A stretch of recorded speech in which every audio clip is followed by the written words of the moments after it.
आज हम लोग एक छोटी और लेकिन बहुत ही प्यारी और इंस्पायरिंग बुद्धिज़्म की स्टोरी पर बात करेंगे। तो एक बार की बात है कि एक व्यक्ति भगवान बुद्ध के पास भागता हुआ काफ़ी परेशान, निराश भागते हुए उनके पास आता है और उनसे ये प्रश्न पूछता है कि मैं अपने जीवन से बहुत ज़्यादा दुखी हूँ, बहुत ज़्यादा गुस्से में हूँ, बहुत ज़्यादा पीड़ा में हूँ, बहुत ज़्यादा व्याधियों से ग्रस्त हूँ। मतलब मन बहुत ही ज़्यादा अशांत है, तो मुझे क्या करना चाहिए।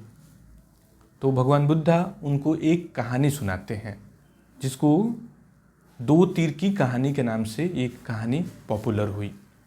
तो कहानी में ये बताते हैं कि एक बार एक शिकारी शिकार पे जाता है और जब वो शिकार करने की कोशिश कर रहा होता है तो उसी समय उसको एक तीर उसके हाथ पे लग जाती है और वो तीर उसके हाथ को छेद करके आर पार हो जाती है।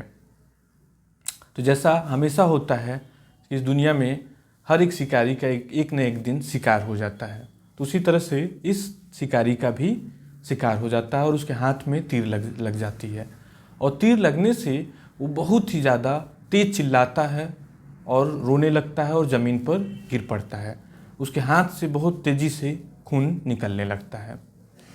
तो ऐसी कंडीशन में आने के बाद भी वो तीर को निकालने की कोशिश नहीं करता है और उसके बारे में सोचने लगता है कि कहीं इस तीर में विष तो नहीं लगा हुआ है और इस तीर से, इस विष के कारण और ज़्यादा खून निकलने के कारण कहीं मेरी मृत्यु तो नहीं हो जाएगी। वो इस कंडीशन में होने के बाद भी आसपास किसी भी व्यक्ति से ना ही सहायता मांगता है, ना ही बगल के गांव में जाकर के किसी भी व्यक्ति से हेल्प मांगता है। बस वो उसके बारे में विचार करने लगता है।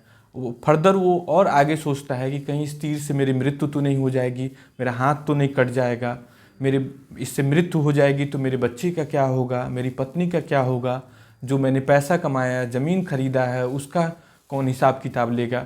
इस तरह तमाम चीज़ें सोचने लगता है और एकदम दुख से भर जाता है।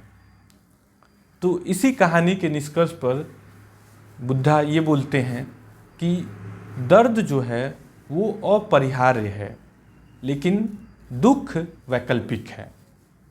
Pain is inevitable but suffering is optional. कि यहाँ पर यदि ध्यान से देखा जाए तो उस व्यक्ति को दो तीर लगी थी। पहला तीर जो वास्तविक तीर था और दूसरा जो उसने खुद पैदा किया हुआ था। तो पहला तीर जो होता है वो इस दुनिया में कोई भी व्यक्ति आता है, कोई भी व्यक्ति, वो चाहे कोई यशस्वी राजा हो, चाहे कोई भगवान कृष्ण हो, चाहे राम हो, चाहे बुद्ध खुद हो, तो उस तीर से कोई नहीं बच पाता है। मतलब कि जीवन तीर मारता ही मारता है, जीवन के तीर लगने ही लगने हैं। वो किसी न किसी रूप में वो दंश मार के चला जाएगा। तो उस तीर पर दुख होना बहुत ही स्वाभाविक है, उस तीर से दर्द होना बहुत ही ज़्यादा स्वाभाविक है। जैसे कि हम बीमारी से ग्रस्त होंगे ही होंगे, वृद्धावस्था आएगी ही आएगी, हमारे जो समीप के व्यक्ति हैं वो लोग कभी न कभी हमसे दूर हो ही जाएंगे और परमानेंटली भी दूर होंगे। जैसे पिता है तो कभी पुत्र खोएगा, पुत्र पिता को खोएगा, माँ को खोएगा, भाई को खोएगा। इसी तरह से हम लोग निश्चित तौर पे इस जीवन को पाए हैं, तो ये लॉस होना स्वाभाविक है। लेकिन इस लॉस की वजह से जो दुख की परत दर परत, चिंता की परत दर परत हम बैठाते चले जाते हैं, वो हमारे हाथ में है। जैसे कि उस तीर से दर्द किसी को भी होता, वो तीर लगा है तो वो उससे कोई भी व्यक्ति हो तो उस दर्द से बच नहीं पाएगा। लेकिन उस जो आगे के परिणाम थे, जो वो शिकारी सोचने लगा कि मेरी पत्नी का क्या होगा, मेरे बच्चे का क्या होगा, मैं मर जाऊंगा तो मैं इतना नाम कमाया उसका क्या होगा। तो ये जो दुख की परत दर परत हम गढ़े चले जाते हैं, बैठाते चले जाते हैं, तो वो जो दुख है वो वैकल्पिक होता है।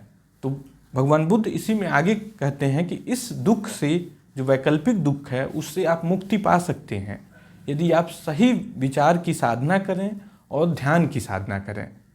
तो इन दो तरीकों से आप जीवन के दुख से मुक्ति पा सकते हैं।